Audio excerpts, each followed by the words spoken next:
Okay, my friends, we are going to read a story today called Marshmallow.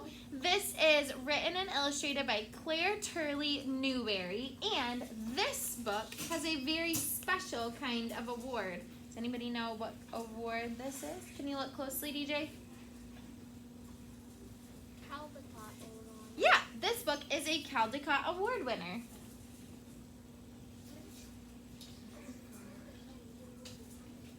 Mila? What's that mean? Good question. Does anybody know what that means? Do you remember when we wrote our book awards? Mm-hmm.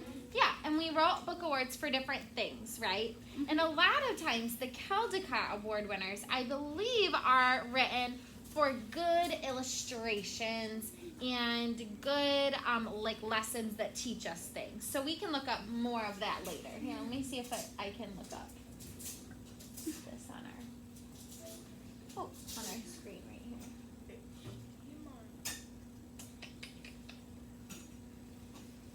We'll look it up in a little bit, okay? See if I can find a video that talks a little bit more about it.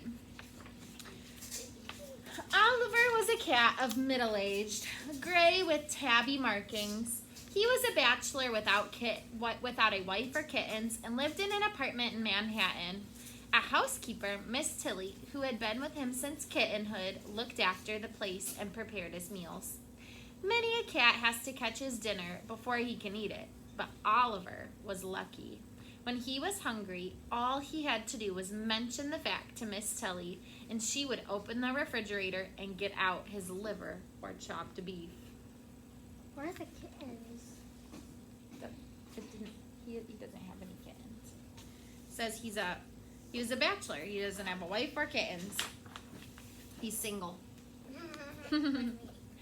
Peace and quiet was what he wanted. As Oliver never went out, he did not know that the world was full of other animals. How could he, when he had never met any of them, socially or otherwise?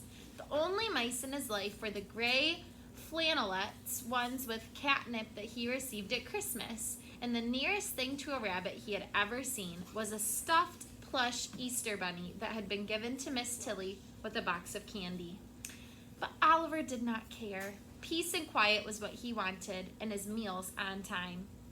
Life, however, cannot always be like that.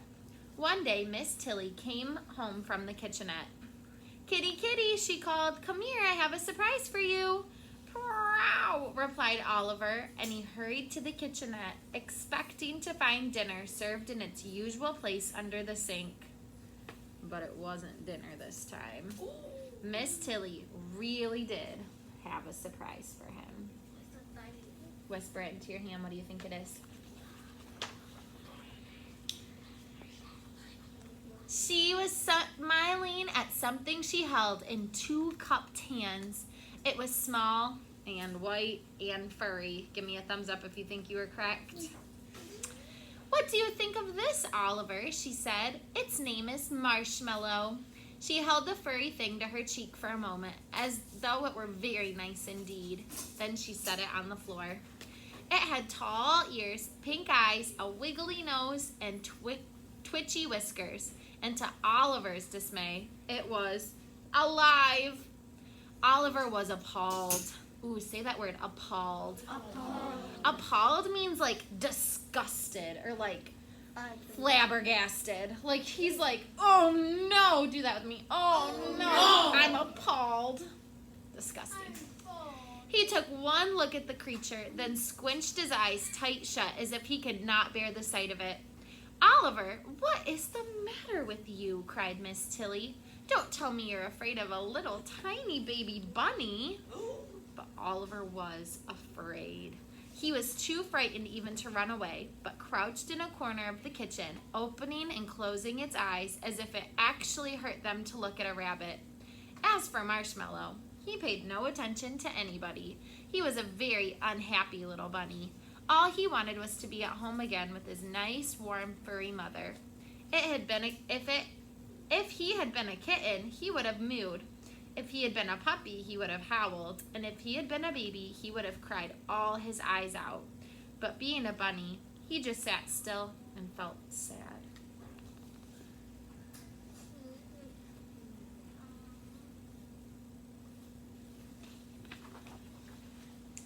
However, he cheered up a bit when he had his dinner. A raw carrot with green soup, a round carrot with its green top, and a bowl of rolled oats, dry, not cooked the way people like them.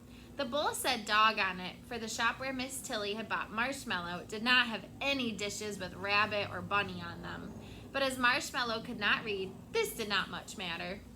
He ate the green carrot top first, for he was thirsty. Then he munched part of the carrot. After that, he tried the rolled oats, eating with little quick nibbles. Crunch, crunch, crunch.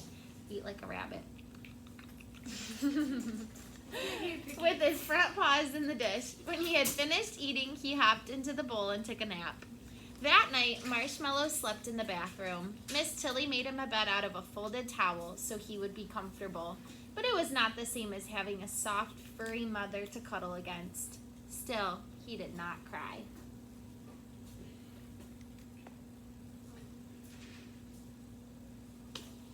Wait till the end, okay?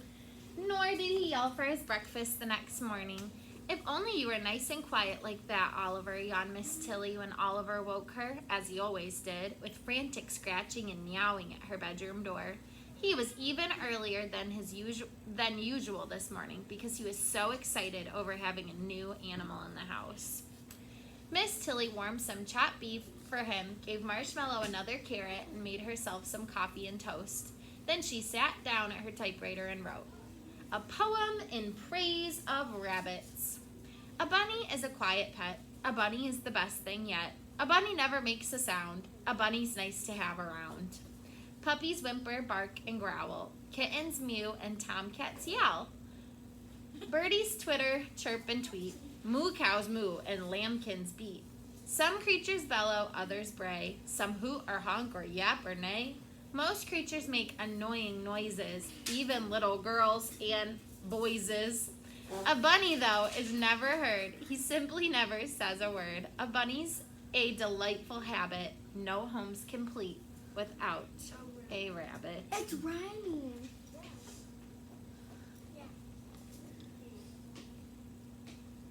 She's a poet, and we didn't even know it. That morning, Oliver felt much braver. He hardly squinched his eyes at all when he looked at the bunny now, and by afternoon, he was watching Marshmallow with an expression that would have frozen the blood of an older and wiser rabbit.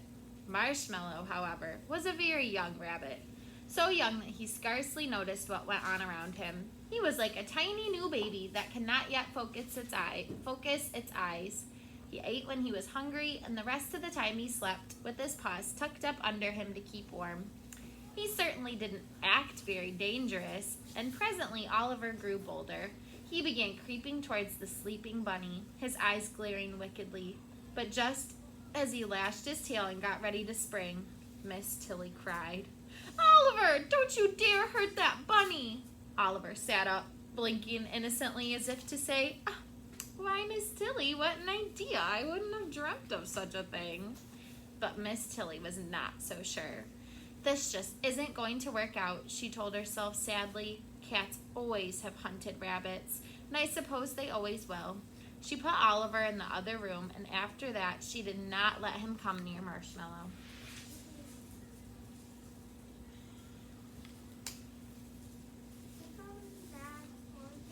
I think the cow was trying to give him a hug. Soon Marshmallow began to notice more, just as any baby does as it grows up. He went lolloping about the apartment, sniffing things and then tasting them, and nearly everything seemed to taste pretty good. He nibbled the rugs, working very hard in one place until he gnawed a little bare spot before moving on. He stood on his hind legs and yanked books out of the bookcase. He chewed the chairs and the table legs, and every time Miss Tilly sat down for a moment, he came hopping up cheerfully to untie her shoelaces. He was a very busy little bunny. Marshmallow was the only live rabbit Miss Tilly had ever known personally, and she was surprised to find that he nibbled so many things besides carrots. She wrote another poem on her typewriter. She called "A Solemn Warning to Rabbit Lovers." A bunny nibbles all day long. A bunny doesn't think it's wrong. He nibbles mittens, mufflers, mops. He only pauses when he hops. He nibbles curtains, lamp cord, shoes. He only stops to take a snooze.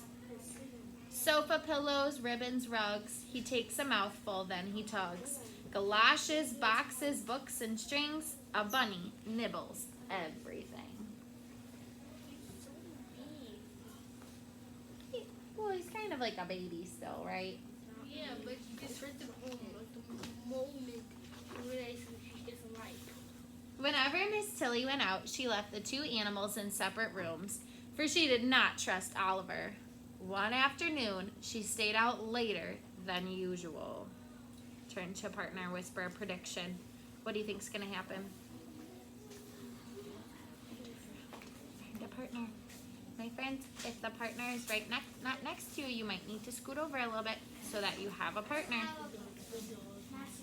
Chris, Araya, Nasira, you're gonna have to scooch, my friend, because there's not anyone sitting right next to you. You might need to get out of your chair and walk to a friend on the carpet. Oh, don't give it away if you've read it, Cam. Don't give it away. Good, okay. Okay, 3, 2, 1, time in. When Oliver woke from his nap, there was no dinner waiting for him under the sink. He thought he'd better remind her about it, so he trotted to the door to the other room and said, "Meow." There was no answer, but he could hear odd sounds in the next room, small scuffling noises that caused his eyes to widen and his ears to point suddenly forward. These sounds were made by Marshmallow's little feet as he went lippity-lippity around the room, skidding every now and then on the hardwood floor. Marshmallow was feeling happy. He had eaten all the carrots he wanted and quite a lot of new magazine that Miss Tilly had carelessly left on the floor when she went out. And he had discovered her old plush Easter bunny on the sofa and had thoroughly nibbled its whiskers. Now he was just frolicking around the room, skidding merrily on the smooth floor and kicking up his heels for sheer joy of being alive. On the other side of the door, Oliver was listening and sniffing and listening while his eyes grew bigger and bigger. "Meow," he said again and scratched impatiently at the door. When this did no good, he stood up on his hind legs and patted the doorknob. Finally, he reached up both forepaws and with one on each side of the knob, he worked it this way and that. At last, there was a small click as the door swung ajar and Oliver padded silently into the next room. And there was that rabbit, skipping about as if he hadn't a care in the world. He didn't see Oliver come in, but went on playing a little game he had just that moment invented. Oh no. I'm scared. Now she can't go away. He would dash several feet in one direction, then suddenly stop and spring into the air. Then he'd turn, dash back to his starting point, and jump again. Back and forth. It was a very happy and pretty sight. Oliver watched it with great interest. Each time the little rabbit whisked by him, lashing his tail and getting ready to spring. But somehow he couldn't quite make up his mind to do it. Perhaps he remembered that Miss Tilly had told him not to hurt the bunny. Or perhaps he was still just a bit afraid. Suddenly, Marshmallow sat tall and stared at the cat, his soft nose twitching rapidly. He looked most inquisitive, but not in the least alarmed. Inquisitive. Say that word, inquisitive. Inquisitive. Inquisitive is when you're wondering about something. So, I'm inquisitive about, I'm inquisitive about where those baby bunnies went on the playground. I'm wondering if they found a new home. Inquisitive. Where was I? What was this great striped animal, he wondered. Could it possibly be his mother in a new fur coat? And while Oliver hesitated, trying to make up his mind to pounce, all at once, Marshmallow scampered joyfully up to him and kissed him on the nose. Oliver flinched and drew back, aghast. Then curiosity overcame his fear, and he sniffed the bunny eagerly. Marshmallow shut his eyes and snuggled close, blissfully happy to have found another furry animal. If this were not his mother, it must at least be a very near relation. Adorable. I thought he was going to scratch him, and then Even when Oliver opened his jaws and took hold of him with his teeth, Marshmallow was not afraid. He lay quite still, and the next moment Oliver had let go and was licking his face as tenderly as any mother cat with her kitten. And like any mother cat, he licked the fur in the wrong direction so that it stood on end and looked all mussed up. But Marshmallow did not mind. He was so happy to have a mother's care at last. When Miss Tilly got home, she found them asleep on the floor, Oliver's head resting upon Marshmallow as though he were a little white fur pillow. After that, she let them play together every day, for she saw that they were friends. They romped like two little kittens, and wherever the cat went, Marshmallow followed, lippity-lippity, right at his heels.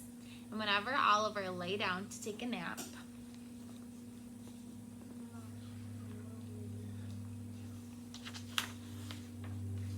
the bunny cuddled up to him as close as he could get.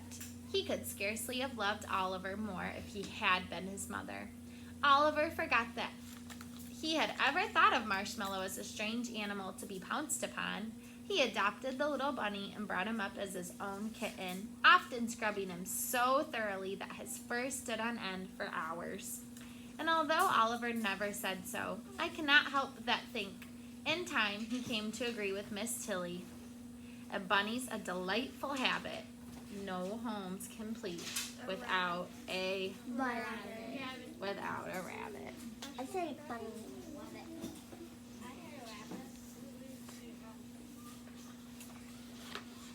Brighten your home with a bunny. He's fat, he's frisky, he's funny. He's soft, he's downy, he's cute, he's clowny. Oh, brighten your home with a bunny. I love it. One of my favorite things about this book is that it's a fictional book, right? It's a story that's made up, but it could be a real life story, right? Do you think somebody could adopt a bunny and bring them home and their cat and bunny become best friends? Yeah. I think so. I also love that this story is like a narrative story, but it has poems in it too. It takes like narrative writing and poetry, my two favorite kind of writing, and puts them both in one book. I adore this book. Turn and share with a partner. What was one of your favorite parts of this book?